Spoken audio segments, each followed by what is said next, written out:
Surviving the Downturn. Advice from Jason Murray. He is CEO of Shipium. Hi, Jason. Hi, how are you doing today? Well, I don't know. How are we doing today? Retailers and suppliers are facing multiple headwinds, clogged ports, lack of goods, rising inflation, changes in customer shipping processes and the like. What can they do to survive this downturn?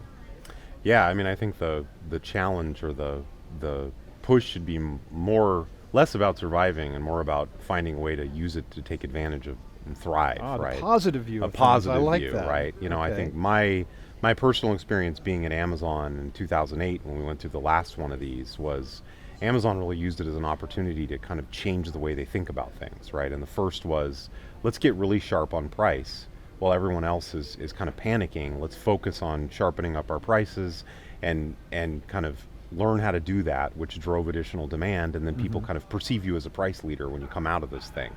And part of that's going to be understanding your costs, understanding what's going on, understanding what kind of drives the cost, so you can continue to offer your customer a sharp price. But secondarily, I think it's a real when things get tight and things get hard, it's a real opportunity to really lean into automation, data science, and optimization to really try to bring all of your costs under control and become as efficient as possible. Because when we do inevitably get out of this, you're going to be in a much better spot. You're going to be in a customer-facing position as opposed to... I didn't even mention among those headwinds labor availability, which of course is a good trigger for bringing in automation. Exactly. Yeah. Exactly. So the whole way in which supply chains are perceived is being rethought, I guess, with automation at the center, right?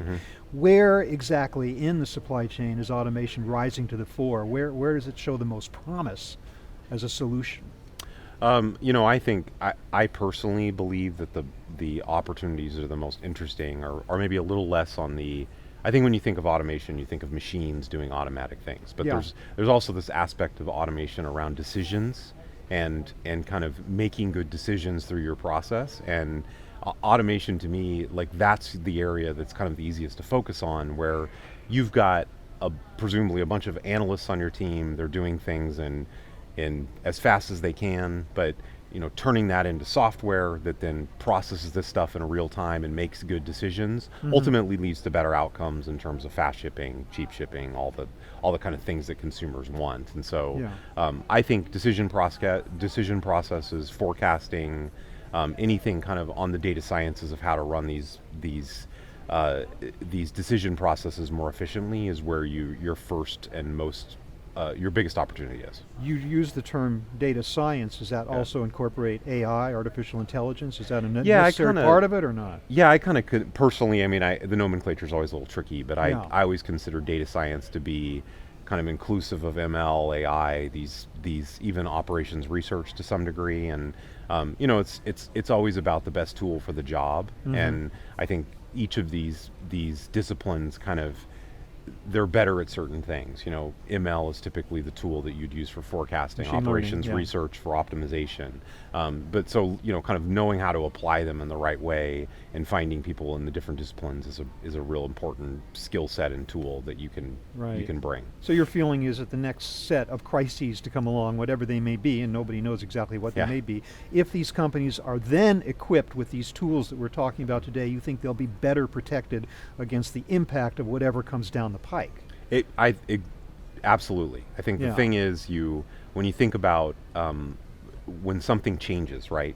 Things are running along, you've kind of found the steady state, something changes, there's some new dynamic in the market, costs change, fuel changes, whatever it is that's kind of availability changes. Your systems need to essentially be able to take all this in and make the correct optimal decision from that.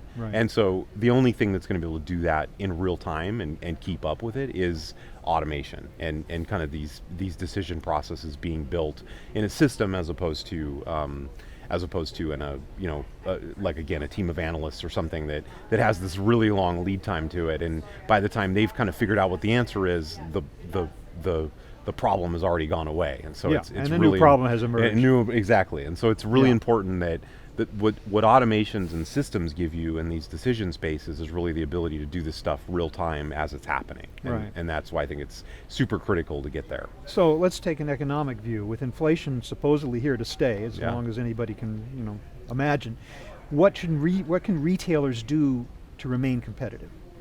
Yeah, I mean, for me, it's at its core, it's a really good opportunity to kind of drive efficiency and get cost out of your supply chain, so that you can kind of keep your prices as sharp as possible. So to me, when you have these inflationary pressures, obviously the supply is going to go up in costs, et cetera, but you really need to find a way to bring efficiency to the table, through optionality, through optimization, like I talked about, geographic positioning, whatever it is, to bring those costs down, such that you can kind of be at the forefront of what pricing is, as opposed to chasing the inflation, essentially. I see. Yeah. Now, with the post-pandemic lockdown going away, we can only hope that that's the case, but it does appear to be abating.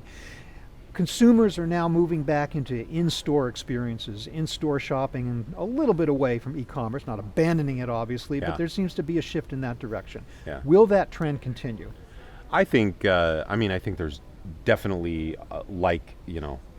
we all have this feeling of being pinned up for 2 years. And so certainly when things open up again, people are going to, want to get out of the house. But I think ultimately when things kind of revert back to the mean, come back down to where they were, people are ultimately looking for the best experience to give them selection, price, and convenience, and it's whatever matches that particular paradigm. And so you're going to see, I firmly believe e-commerce will keep growing. There's probably a little bit of a dip, but e-commerce as a percentage of retail is going to continue to grow, because it's just inherently more efficient, a better experience and more convenient in certain scenarios. And so I think BOPUS, one of the great things that kind of came out of the pandemic, was stores and restaurants and grocery stores figured out some of these pick up from store type alternatives, and I think that's going to continue to get better as that integrates into our technical flows, et cetera. So you have that, but I think in general e-commerce,